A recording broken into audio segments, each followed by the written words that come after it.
আপনি ছাদ বাগান, বারান্দা বাগান কিংবা ব্যালকনিতে কিছু ফুল ফল ফসলের গাছ লাগান, সেই ক্ষেত্রে আপনাদের অন্তর্বর্তী পরিচর্যার জন্য কিছু উপকরণের প্রয়োজন হয়। আজকে তুলে ধরবো এমন কিছু উপকরণ, আপনাকে এই উপকরণগুলোর সাথে পরিচয় করাবো যাতে করে আপনারা এই উপকরণগুলো সহজেই নিতে পারেন। দর্শক, আমরা প্রথমেই একটি যন্ত্র দেখাচ্ছি, এটা হচ্ছে প্রুনিং শেয়ার। আপনারা এই প্রুনিং শেয়ার দিয়ে কি করবেন? যাদের আম, লিচু, পেয়ারা রয়েছে তারা কিন্তু এই আম, লিচু, পেয়ারা খাওয়ার পরে 12 থেকে 18 ইঞ্চি ডাল কেটে দিবেন, প্রত্যেকটা ডাল কেটে দিবেন। তারপর এখান থেকে যে নতুন শাখা গজাবে, এই শাখার যখন 7 মাস পূর্ণ হবে তখন আপনার ফল মুকুল আসবে বা ফল হবে। আর আপনার এই পুরাতন ডালে যদি এই মুকুলের ডাঁট সহ রেখে দেন, ফল আসবে না। তাহলে এই ডাল যে কাটবেন, কখন কাটবেন? এই জুলাই আগস্ট মাসে। কি দিয়ে কাটবেন? তখনই লাগবে এই প্রুনিং শেয়ার।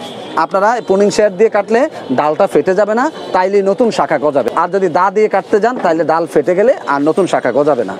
দর্শক, মনিরুজ্জামান স্বপন ফেসবুক আইডি, কৃষিতে বিষয় ফেসবুক পেজ, কৃষি কণ্ঠ TikTok ID, Swapan Moniruzzaman Instagram আইডিটি ফলো দিয়ে এবং কৃষিতে বিষয় ইউটিউব চ্যানেলটি সাবস্ক্রাইব করে আপনারা এই নিত্য নতুন তথ্য প্রযুক্তিগুলো জেনে ফল ফসল চাষাবাদ করলে ইনশাআল্লাহ লাভবান হবেন।